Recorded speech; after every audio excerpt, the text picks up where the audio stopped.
The Sailan race was one of the most dangerous strategic opponents in the galaxy. For them, war was not merely about physical power but an art where intelligence was wielded as a weapon. They approached every battle like a game of chess, every move calculated, every action deliberate. Yet, humans posed a challenge they had never encountered before. They were facing an enemy that was complex, unpredictable, and chaotic. In the dark void of deep space, the Sailan Fleet's Central Command ship Zurich glided silently among the stars. Inside, the Sailan race's chief strategist, Varnock, bent over the hollow projection table, analyzing the human fleet's maneuvers. As he studied their strange movements, a growing sense of unease gnawed at him. The actions were irrational, nonsensical. But Varnock knew that there was always logic behind madness. Could the humans' chaotic appearance be a mask for strategy? "Sir, the analysis is complete," said Lieutenant Lories, watching Varnock intently.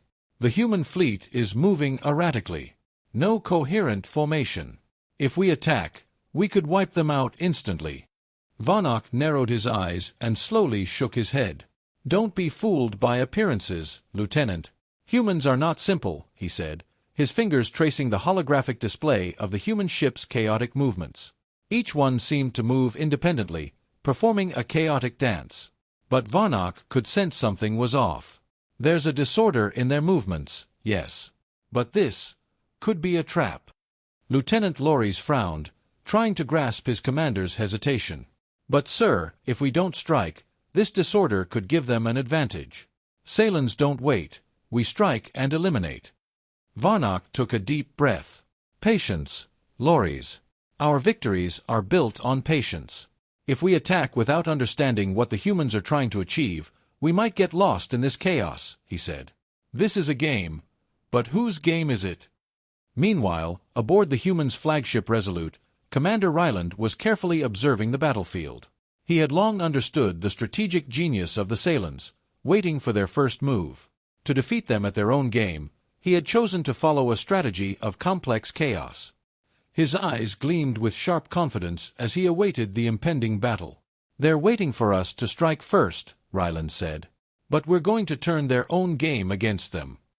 Lieutenant Elise, standing beside him, looked at her commander with admiration for his calm and confident demeanor.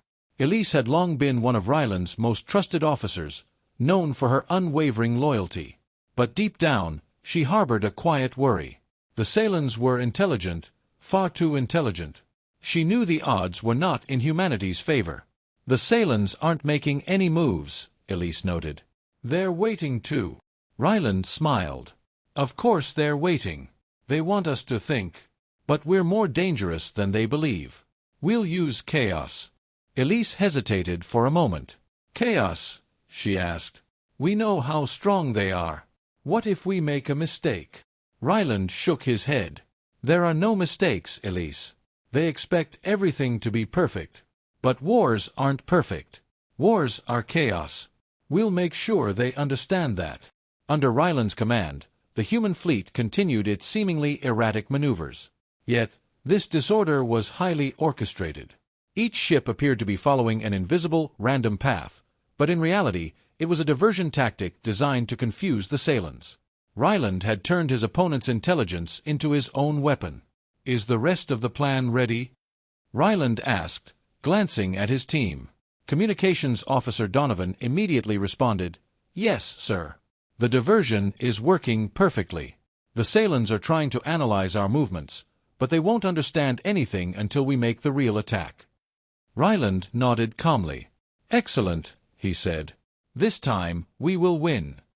Meanwhile, aboard the Sailan flagship, Varnock continued to study the human movements, a growing unease building in his mind. "Why are they moving like this? It's irrational and disorganized. But this is deliberate disorder," he muttered to himself. Lieutenant Lories spoke again. "Perhaps this is their last-ditch effort. If they look disorganized, maybe their strategy has collapsed. We can strike now." Varnock squinted. If it were that simple, they would have already attacked. No, there's a deeper strategy at play here. We need to understand what they're hiding from us. As the brilliant strategist of the Sailan fleet, Varnock had always viewed war as a mental contest. Yet, humans were playing this game on a different level. Their seemingly illogical actions were pulling the Cylons into a mental labyrinth they weren't used to navigating. As the moment of battle inevitably approached, both the human and Cylon fleets moved toward each other, strategically poised. One mistake, one wrong move, could change everything. Yet Commander Ryland held his trump card close, chaos, his most powerful weapon. A tense silence began to thicken the atmosphere between the two fleets facing off in the depths of the galaxy. The escalating tension between humans and Cylons felt like a cord tightening, waiting to snap. On the Cylon flagship, Zurich, Chief Strategist Varnock watched the humans' movements, an unsettling feeling growing in his mind. The chaos seemingly driving their maneuvers was disrupting his inner balance. What are they trying to do? Varnock muttered, his eyes fixed on the holographic map. The human ships, though appearing disorderly, seemed to be moving in some secret synchrony. Yet this dance followed a rhythm unlike anything the Cylons were accustomed to. Lieutenant Lories studied Varnock carefully. "Sir, our analysis teams have been unable to detect any formation or specific target among the human ships. It's completely random." Varnock slowly shook his head. "It's a trap," he said. "The humans may appear disorganized, but there's a mind behind these movements. They're wielding chaos as a weapon." Lieutenant Lories wanted to challenge her commander's assessment, but hesitated to question his strategic genius. "But sir, waiting any longer to attack only fuels their chaos. Every minute, we become more affected by their disorder." Varnock frowned, leaning over the holographic table. "That's exactly what they want. They'll push us until we're no longer capable of acting logically," he said. "But we've always won the games played with patience. We'll wait until we unbalance them."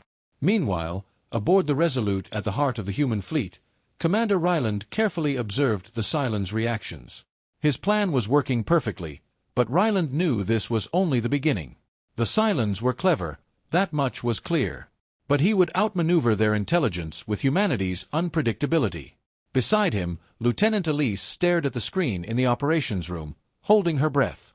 "The Cylons still haven't made a move," she said anxiously. "It's like they know something, Ryland." Ryland smiled and nodded calmly.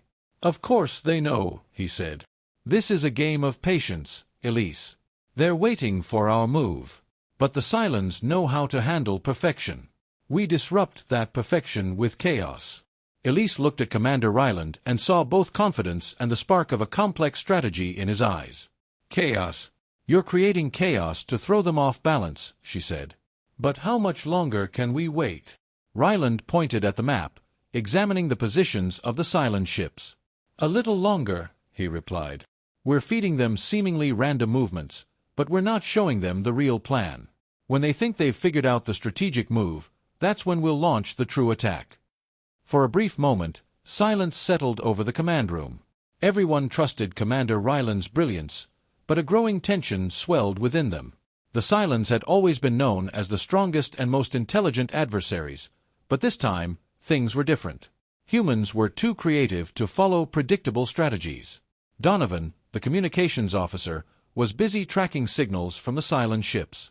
Without taking his eyes off the screen, he called out to Ryland. "Commander, the Cylons still show no sign of attacking, but I feel like they're close to making a move." Ryland nodded, taking a deep breath. "Right on time," he said. "Prepare the next phase. Donovan, let's stir the chaos a bit more." A storm of chaos erupted around the Cylon ships. Humans, with seemingly chaotic maneuvers, had completely disrupted the Cylon defense, leaving them disconnected from one another. Panic began to spread aboard the ships under Varnock's command.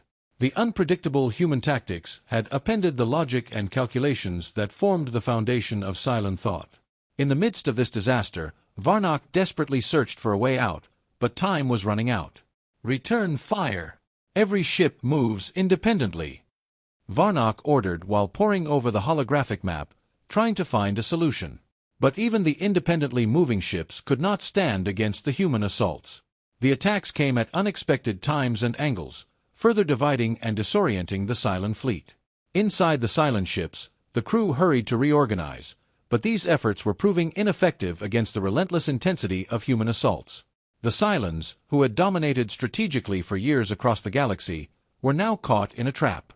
On the Resolute, Commander Ryland was beginning to see the fruits of his strategy. His eyes focused on the silent ships scattered and vulnerable on the screen. A sense of victory surged within him, though he had no intention of showing it. "How much longer do you think the Cylons can hold out?" Elise asked, watching more silent ships fall on the display. "Most of them are defenseless now." Ryland's eyes were steely. "They're still dangerous, Elise," he replied. "This is just a phase. If they sense where the real attack is coming from, they could regroup. Right now, we're still keeping our true move hidden. But we need to wait for the right moment." Meanwhile, at the heart of the Cylon fleet, aboard the flagship Zurich, Varnock silently studied the data on the screen. The humans had turned the chaos in their favor. The Cylon strategic reasoning was failing at every turn, unable to counter the human attacks, even at their strongest points. But Varnock recognized that he was facing a very different enemy from any he had fought before. Lieutenant Loris approached Varnock with concern. "Sir, our ships are being destroyed rapidly. We can't find order within this chaos. We might need to retreat before suffering further losses." Varnock's eyes flashed. Retreat had always been an option for him. But this time, the situation was different. The humans weren't underestimating the Cylon intellect. In fact, they were testing it. He knew there was a grand game behind this chaos. "To retreat now would be to lose this war," he said coldly. "But it's not over yet. The humans have cornered us, but they have weaknesses, too." Loris watched as Varnock continued to think in silence, then gathered his courage and asked, "What's your plan, sir?" Varnock's gaze fixed on the map. "We'll hit them with their own game," he said decisively. "We'll turn the chaos against them. The humans' attacks are erratic and sudden. If we present them with an orderly target, we can use their disorder to our advantage." As Loris tried to grasp Varnock's plan, she reviewed the human attacks. Their ships constantly changed position, confusing their targets. The Cylons were struggling to respond, but she trusted Varnock's strategic mind. "But how do we create order from this chaos?" Loris asked. Varnock knew many of his ships were already beyond saving. "We'll give them a controlled target," he said. "Their chaos has disrupted our order, but now we'll present them with a structured assault. This time, their chaos will work in our favor." On Varnock's command, the Cylon ships began to reorganize. Instead of resisting the human attacks, they started drawing them toward specific points. As the human ships continued their erratic maneuvers, the Cylon vessels feigned retreat, while secretly creating corridors for the human forces to move into. Back on the Resolute, Elise looked at the screen in surprise as she saw the Cylon ships falling back. "The Cylons are retreating, Commander." Ryland didn't take his eyes off the screen. "They're not retreating," he said with calm certainty. "They're trying to pull us into a trap. If we move the way they want us to now, they'll surround us." Elise had always admired Ryland's quick thinking, but now the situation had grown more complex. "So what do we do? Our moves still seem to be working." A glint appeared in Ryland's eyes. "We'll break their plans. We'll turn their newfound order back into chaos. Now's the time for a full-scale assault." At Ryland's command, the human fleet launched an all-out attack on the Cylon ships. The chaotic maneuvers suddenly became more intense and coordinated. As the Cylons expanded their retreat, the human ships began to tighten the noose. Varnock was initially stunned by this move from the humans, but quickly recovered. "Just as we wanted," he said to Loris. "We'll trap them right where they're pressing hardest." But at that moment, the humans made another unexpected move. Ryland, realizing the Cylons' encircling tactic, began pulling his ships back abruptly. Chaos once again fell upon the Cylon ships. Varnock, not wanting to miss the opportunity, immediately ordered a counterattack, but it was too late. Before retreating, the human ships launched devastating strikes at the weak points of the Cylon vessels. One by one, the Cylon ships started exploding. Varnock's cold composure gave way to desperation as he watched. The humans' chaos had completely destroyed the order the Cylons had rebuilt. For a moment, his eyes stared blankly as the plans in his mind unraveled. This war was over for the Cylons. On the Resolute, Ryland silently watched the explosions of the Cylon ships on the screen. The battle had come to an end. Elise turned to Ryland, taking a deep breath. "We won," she said, her voice tinged with disbelief. I hope you had a good time. If you liked my story, do not forget to comment and subscribe to my channel. Goodbye, see you in the next story.